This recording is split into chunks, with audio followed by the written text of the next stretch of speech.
Beautiful people, it's me, Pamela, on my YouTube. Cho, no, what's the tea? Siyahlazia. Hey guys, there's no two ways about it. Ugininda is rotten to the core. You remember, I don't know how many videos I did, Zamjiago, maybe 4 or 5.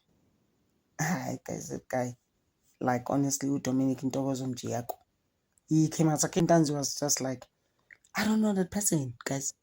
That person just rocked up. It calls what to family, but I'm just like, why didn't my family tell me? Remember very well, Usfiso Mayo was just like, he says he was at court on the day when Giaco rocked up and said, I'm here, I'm your new lawyer, advocate. He's actually an advocate. Was sent by your family. Like, from where? Guys, Giaco works with Gininda. Gininda, like I said, Gininda can actually write a book. Because this is definitely a movie. This wasn't thought through properly, but it worked for him when it worked.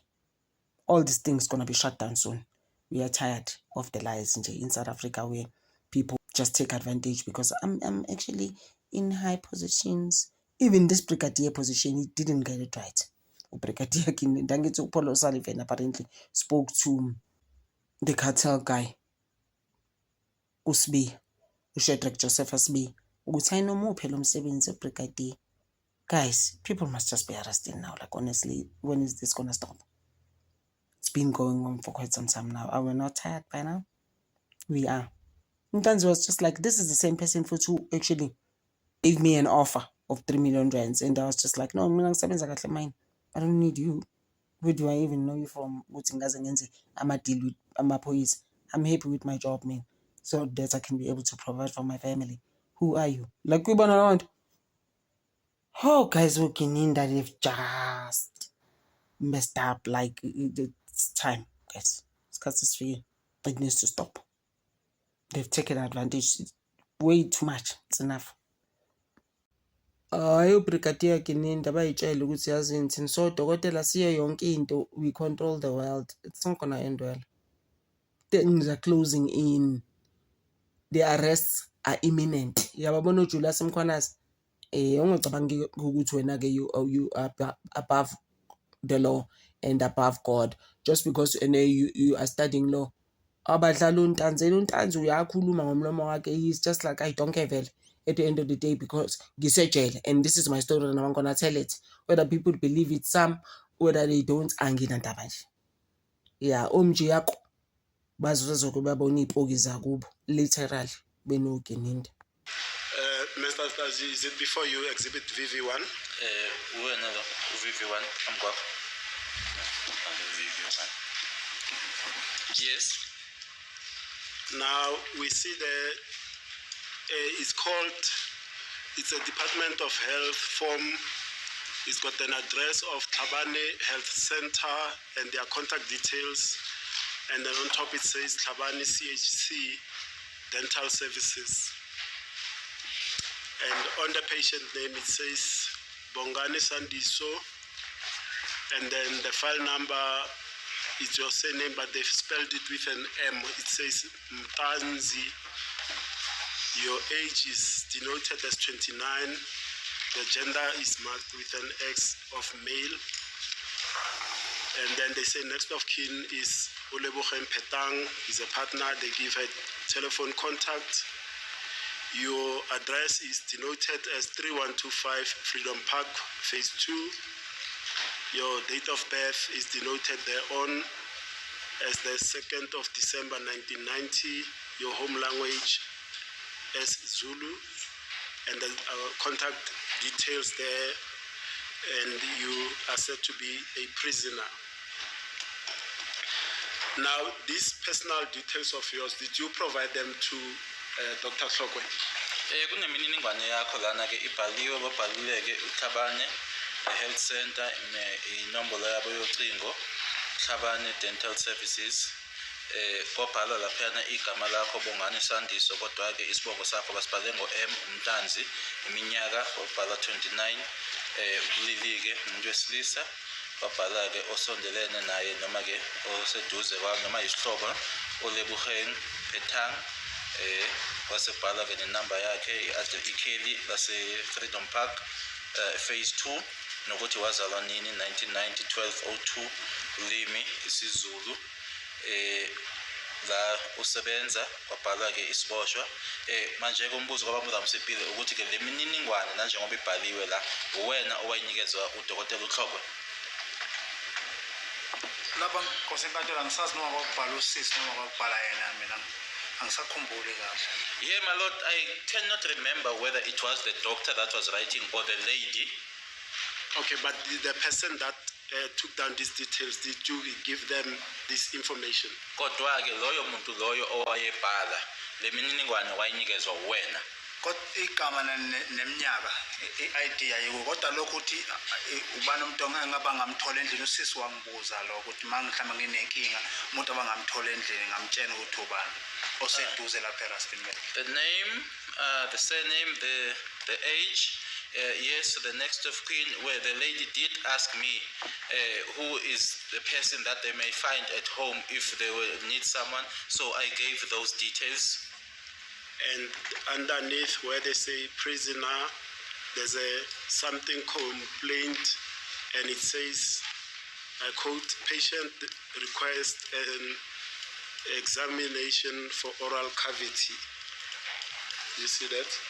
Kubhaliwe la ukuthi-ke lokho-ke okukhononda ngako kwabhalwa-ke ukuthi ucela ukuthi-ke kubhekwe noma-ke lo muntu-ke ucela ukuthi-ke abhekwe noma abhekwe la emlonyeni ahlolwe umlomo. Did you personally request that Dr. Hlokwe perform this on you? Ingabe wena wayicelela kuyena udokotela uHlokwe ukuthi-ke akuhlole umlomo? Cha azange ngicelele. No, I never personally requested. And beneath that it's dental history, and they say extraction of. Lana-ke bese kubhaliwe ukuthi-ke kwakhishwa noma ukukhishwa kodwa-ke akuqedelelwanga ukuthi kukhishwane noma kwakhishwane. Okay, let's move on from there because it's not complete. There's a part that says health questionnaire, and then it asks, do you at present or have you previously suffered from any of the following? And then with respect to the heart, it says yes. With respect to whether or not you are a smoker, it says yes, you are a smoker. And then it denotes that you've got hypertension. It also denotes asthma, but it is not marked whether it's a yes or no.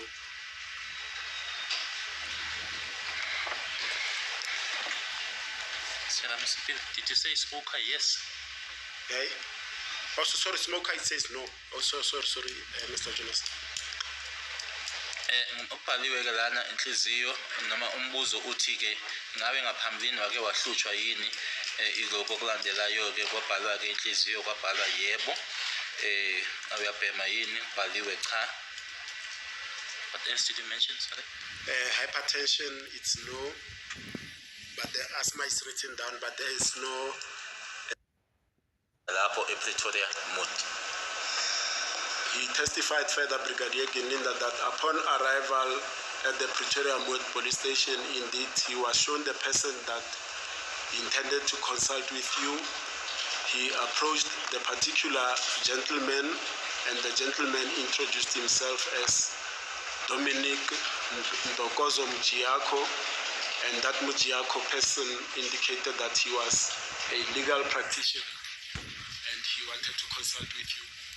Uthi ngempela-ke wafika lapho yena Brigadier Gininda wasekhonjiswa-ke umuntu loyo owayethe uze wena noma uzobona wena wakhuluma naye-ke washo-ke loyo muntu loyo ukuthi waye uDominic Ndokozo Mjiyako nokuthi-ke waye ummeli wayezobona wena noma wayeze wena. Thereafter, to satisfy himself that indeed that person was a legal practitioner, Dominic Mujiako gave Brigadier Gininda his Fidelity Fund certificate with a particular Fidelity fund number, and that FFC, what we call FFC, Fidelity Fund Certificate, was valid. Uthi-ke ukuqinisekisa-ke ukuthi-ke lo mjiyako loyo wayewuyena-ke lo muntu awayezisho ukuthi uyena kunephepha-ke noma-ke i-certificate alikhipha-ke okuyiphepha-ke abameli abanalo elibizwa ngokuthi-ke i-FFC elaba yisiqinisekiso-ke ngempela ukuthi-ke yebo kwakuyiphepha langempela. And upon having satisfied himself that indeed the person was a legitimate legal practitioner, he then facilitated that that person can be allowed to consult with you. Uthi-ke eseqinisekisile-ke lokho ukuthi ngempela-ke kwakuyena washo-ke ukuthi-ke umuntu loyo angavunyelwa ukuthi usengakhulumisana nawe. Now, on the 23rd of June 2020, Mr. Ntanzi, did you have a visitor from a legal practitioner who was brought to you by Brigadier Gininda to come and consult with you? Manje-ke ngazo i-23 kuJune 2020 mnumzane uNtanzi ingabe wawunesivakashi yini ekwakuwummeli esalethwa uBrigadier Gininda?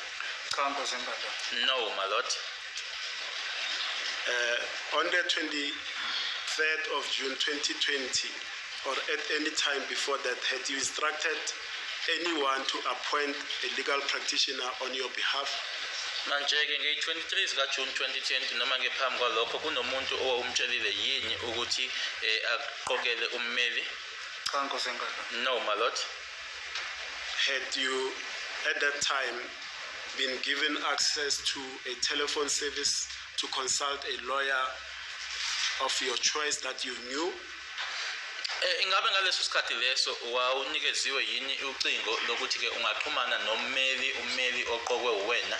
Cha Nkosingadla. No, my lord. At that time, had you asked your family members, next of kin or friends, to arrange a legal practitioner to come and consult with you? Ngaleso sikhathi bakhona yini abakini abomndeni owakhulumisana nabo ukuthi bakutholele ummeli ukuthi eze azokubona? Cha Nkosingadla. No, my lord. And did you know that on the 23rd of June 2020, a lawyer was coming to see you? Ingabe kwakuyinto wawuyazini ukuthi nge-23 zikaJune 2020 kwakunommeli owayezokubona? Cha Nkosingadla. No, my lord. Did you, on the 23rd of June 2020, meet a lawyer that consulted with you whilst you are at the Pretoria Mode police station, and that lawyer introduced himself as Dominic Ntokozo Mjiyako? Ingabe ngazo i-23 zikaJune 2020 kunommeli owahlala phansi wakhulumisana naye lo mmeli uma ezethula kuwena wathi uDominic Ntokozo Mjiyako? Cha. No. Did you, on the 23rd, have any consultation with any legal practitioner? Down. Ngaleso sikhathi ngifasiwe izandla nenyawo. And at that time, I was handcuffed. There were also leg irons. Mangena nje nangumuntu ofaka ibuko ufaka imask uyakhuluma ecourt. And as I entered, there was somebody with a mask, wearing glasses, that was addressing the court. Lethi sikhathi kutoleka sengitshela ukuthi Ntanzi icala liyahlehla ngisazi ukuthi icala lihlehlela ngangiphafu ngangena emotweni ngangithathiwa ngangihamba. And it was at that stage when the interpreter informed me that the matter was being postponed. Ntanzi, the matter is being postponed. I then went out, my lord, got into the vehicle and left. Akaze ngikhulume nale ndoda le nokuthi ngitshene ukuthi ubani ngitshene ubani ukuthi ngize court ingiyakwabani cha. I never spoke to that man for him to tell me as to who he was, who informed or who told him to come to court. No. Okay.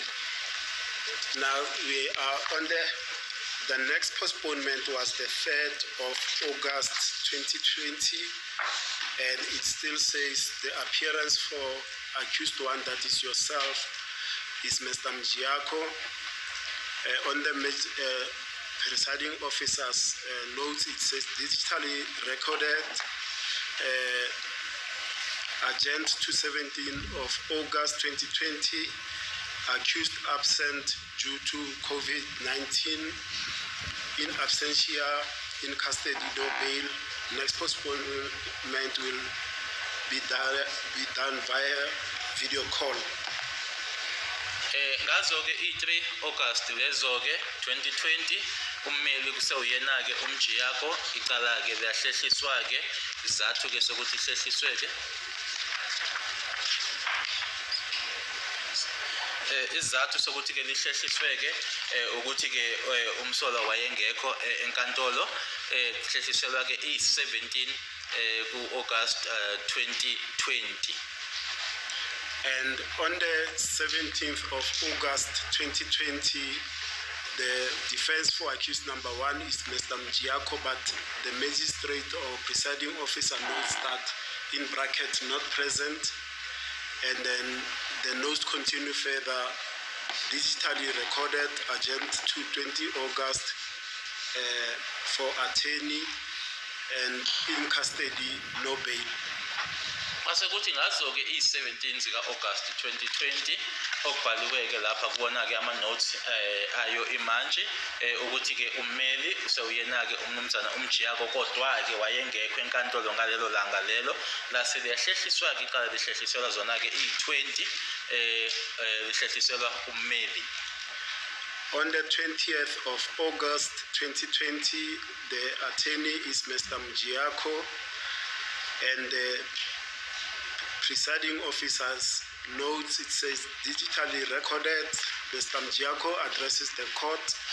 He says the accused abandons application for bail, and the matter is adjourned to the 5th of October 2020.